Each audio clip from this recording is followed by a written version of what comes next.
Hi friends, ഇന്ന് നമ്മൾ ഉണ്ടാക്കാൻ പോകുന്നത് ചുണ്ടുതോരനാണ്. നാടൻ രീതിയിലുള്ള ഒരു ചുണ്ടുതോരനാണ് നമ്മളിവിടെ ഉണ്ടാക്കാനായിട്ട് പോകുന്നത്. അതിനുവേണ്ടി ഞാൻ ഒരു പാത്രത്തിലേക്ക് എണ്ണ ഒഴിച്ചു കൊടുത്തിട്ടുണ്ട്.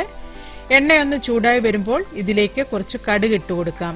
കടുകൊന്ന് പൊട്ടി വരുമ്പോൾ നമുക്ക് ഇതിലേക്ക് ഒരര കപ്പ് തേങ്ങാപ്പീരയും ഒരു 4-5 ചുവന്നുള്ളിയും ഒരു വെളുത്തുള്ളിയും, ഈ വെളുത്തുള്ളിയും ചുവന്നുള്ളിയും എല്ലാം നമ്മൾ അരിഞ്ഞാണ് ചേർത്ത് കൊടുത്തേക്കുന്നത്. 1 ടീസ്പൂൺ മഞ്ഞൾപ്പൊടിയും 1/2 ടീസ്പൂൺ ജീരകത്തിന്റെ പൊടിയും കൂടെ ചേർത്തിട്ട് ഇതൊന്നും വഴറ്റിയെടുക്കാം. ഞാൻ ഇത് ക്രഷ് ചെയ്യുകയൊന്നും ചെയ്തിട്ടില്ല. തേങ്ങാപ്പീര അതുപോലെ തന്നെ കൈ കൊണ്ടൊന്ന് ഞെരടി ചേർത്തേക്കുകയാണ്. അതുപോലെ ചുവന്നുള്ളിയും വെളുത്തുള്ളിയൊക്കെ നമ്മൾ അരിഞ്ഞാണ് ഇതിലേക്ക് ചേർത്ത് കൊടുത്തേക്കുന്നത്. ഞാനിവിടെ പച്ചമുളകല്ല തോരന് ചേർക്കുന്നത്, കുറച്ച് മുളക് പൊടിയാണ്. അതുകൊണ്ട് ഞാനിപ്പോൾ ആ മുളക് പൊടി ചേർത്തിട്ടില്ല. കുറച്ചുകൂടെ കഴിഞ്ഞിട്ട് നമുക്കിതൊന്ന് വഴറ്റിയതിന് ശേഷം ഇതിലേക്ക് മുളക് പൊടി ചേർത്ത് കൊടുക്കാം. ഇതിലേക്ക് നമുക്ക് കുറച്ച് കറിവേപ്പില ചേർത്ത് കൊടുക്കാം. കറിവേപ്പിലയും കൂടെ ചേർത്തിട്ട് നമുക്കിതൊന്ന് വഴറ്റിയെടുക്കാം. ഈ തേങ്ങാപ്പീരയുടെയും ആ വെളുത്തുള്ളിയുടെ എല്ലാത്തിന്റെയും പച്ചച്ചുവ മാറുന്നിടം വരെ നമുക്കിതൊരു 2 മിനിറ്റ് ഇതുപോലെ വഴറ്റി കൊടുക്കാം.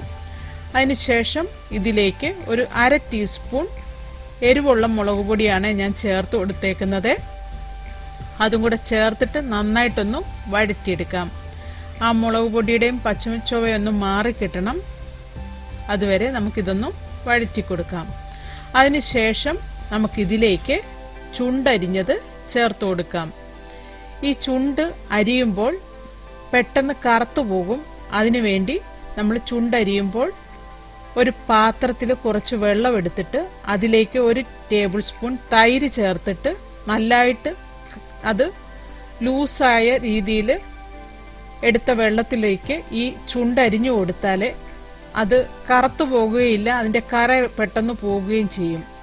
ഇതുപോലെ ആ വെള്ളത്തിൽ നമുക്കിത് കൊത്തിയരിഞ്ഞ് എടുക്കണം. ഒരു 2-3 മിനിറ്റ് ആ വെള്ളത്തിൽ തന്നെ ഇട്ടതിന് ശേഷം നന്നായിട്ട് ഞെക്കി പിഴിഞ്ഞ് ഒരു 2 പ്രാവശ്യം കഴുകിയെടുക്കണം. അന്നേരം നമ്മുടെ ചുണ്ട് കറുത്തും പോകില്ല, ഇതുപോലെ തന്നെ ആ കളറിൽ ഇരിക്കുകയും ചെയ്യും. ചുണ്ടും കൂടെ ചേർത്തിട്ട് നമുക്കിത് നന്നായിട്ട് വഴറ്റി ചേർക്കാം. വെള്ളം ഒന്നും ചേർക്കണ്ട. ആ ചുണ്ട് നമ്മൾ കഴുകിയെടുത്തതായതുകൊണ്ട് അതിൽ കുറച്ച് വെള്ളം ഉണ്ടാകും. ആ വെള്ളത്തിൽ നമുക്കിത് വേവിച്ചെടുത്താൽ മതി. ഇതിലേക്ക് ആവശ്യത്തിന് ഉപ്പ് ചേർത്ത് കൊടുക്കാം. ഉപ്പും കൂടെ ചേർത്തിട്ട് വീണ്ടും നന്നായിട്ടൊന്നുകൂടെ വഴറ്റി കൊടുക്കാം. ഇതെല്ലാം നന്നായിട്ട് വഴറ്റി കൊടുക്കാം. നമ്മൾ ആ ചേർത്ത തേങ്ങാക്കൂട്ടെല്ലാം കൂടെ നന്നായിട്ട് മിക്സായി വരണം.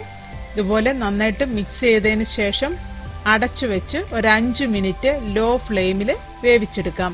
ലോ ഫ്ലെയിമിൽ വേവിച്ചെടുത്താൽ മതി. നമ്മൾ അടച്ചു വെച്ച് വേവിക്കാൻ തുടങ്ങിയിട്ട് ഒരു 5 മിനിറ്റ് ആയി. നമ്മുടെ ചുണ്ടൊക്കെ നന്നായിട്ട് വെന്ത് വന്നിട്ടുണ്ട്. ലോ ഫ്ലെയിമിൽ തന്നെ വേവിച്ചാൽ മതി. ഇതുപോലെ വീണ്ടും നന്നായിട്ടൊന്ന് മിക്സ് ചെയ്ത് കൊടുക്കാം. ഉപ്പ് വേണമെങ്കിൽ ചേർത്ത് കൊടുക്കാം. നമ്മൾ ആദ്യമേ കുറച്ച് ഉപ്പ് മാത്രമേ ചേർത്തിട്ടുള്ളായിരുന്നു. നമുക്ക് ഉപ്പ് നോക്കിയിട്ട് വേണമെങ്കിൽ ചേർത്ത് കൊടുക്കാം. ഞാനിവിടെ കുറച്ചുകൂടെ ഉപ്പ് ചേർത്ത് കൊടുക്കുകയാണ്. ഇതും കൂടെ ചേർത്തിട്ട് നന്നായിട്ടൊന്നുകൂടെ മിക്സ് ചെയ്ത് കൊടുക്കാം.